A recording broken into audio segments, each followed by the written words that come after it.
This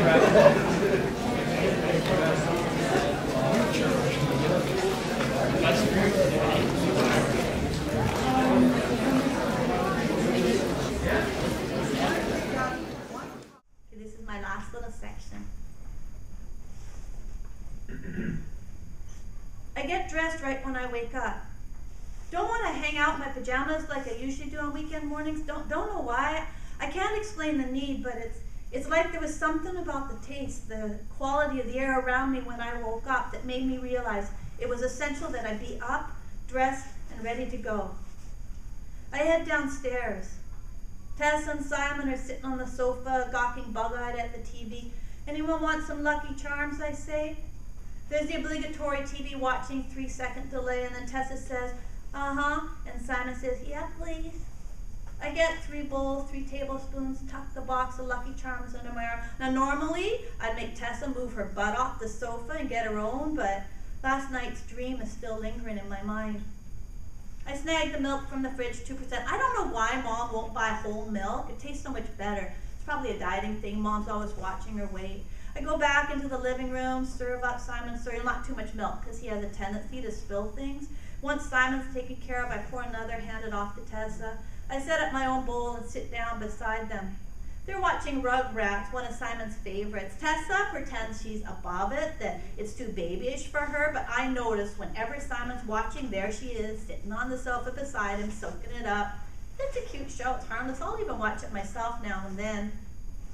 Simon's wearing his Spider-Man pajamas and a pair of my old gym socks with a hole in one toe are hanging off his feet like flippers. Tessa's in her Beauty and the Beast nightgown that we got last year at Disneyland. It's not that old, but it's worn thin because she wears it so much. It's pink, of course. Both of them have lopsided, sleek, squished hair. And then there's me, dressed and ready to go. We munch at our cereal lined up on the sofa like 3 little bears watching cartoons. Chucky's lost his dream. He's got the other Rugrats looking for it. Simon's laughing, Tessa too. There's a knock at the door. Not a rat-a-tat-tat friend at the door knock. It's a different kind of knock, hesitant but heavy. And I don't know why, but I don't want to answer it. It's funny how the Rugrats think you can just find a dream like that, looking under things, behind doors. Knock, knock, knock. There it is again, can't move. Stuck there, eyes hot, mouth dry, sitting on the sofa. Simon scoots to the edge of the sofa, climbs off.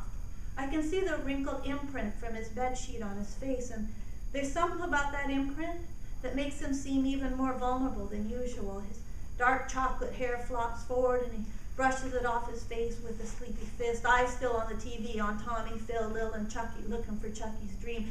Simon starts to head for the front door, but I grab his arm quick before he can get very far. I'm scared. Don't want to go myself, but I don't want him to answer the door either, not looking like this with his sweet puppy dog innocence. But Jack, he says, looking confused, someone's at the door, lisping slightly because he has a loose tooth on the bottom and doesn't like his tongue scraping against it. So what? That's not our problem. We're watching Chucky. Like I could care about this stupid cartoon.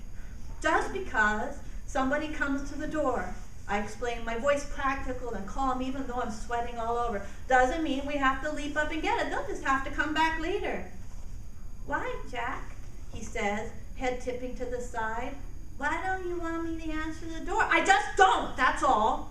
My patience is gone. I know I sound grouchy, but I don't care. So he sits back down, eyes big, doesn't answer the door, Tessa neither, because I'm the oldest, I'm in charge. Someone knocks again. I grab the remote control and turn the TV volume up way loud, and we sit there. Tess and Simon watching the show like obedient little zombies, and me, I'm keeping my head facing towards the TV too, but my eyes are sideways, watching the 2 soldiers through the window, standing on the front steps, hats in their hands. One of them is twirling his hat nervously, and I know what they're here for, on our steps in formal dress.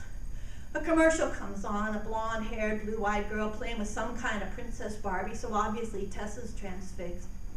The older man, the taller man in his tall, stiff uniform knocks again, quite loudly this time. I can hear the sound of his fist hitting the wood over the blaring TV. Why are you crying, Jack? Simon asked, resting his hand on my arm, a worried look on his face. And that's when Mom comes storming through the living room. For God's sakes, children, yanking on her pale blue terry cloth robe, tying the belt in an angry knot around her middle, the rest of the robe trying to catch up, billowing behind her like it's caught in a windstorm, legs striding forward, body too bent slightly at the waist. And she's yelling at all of us, but her enraged eyes focus on me like it's all my fault. Is it too much to ask for you to answer the door? Geez, one of my one rare days to sleep in, and you can't be bothered. And she's really mad, otherwise I'd tell her not to answer the door too, but she does. She opens it. Here's what the soldiers on the steps have to say. So that's that much. And I guess you guys can kind of figure out, well, the ones that you have read probably know what's happened next, and the ones that you haven't probably knows what happened.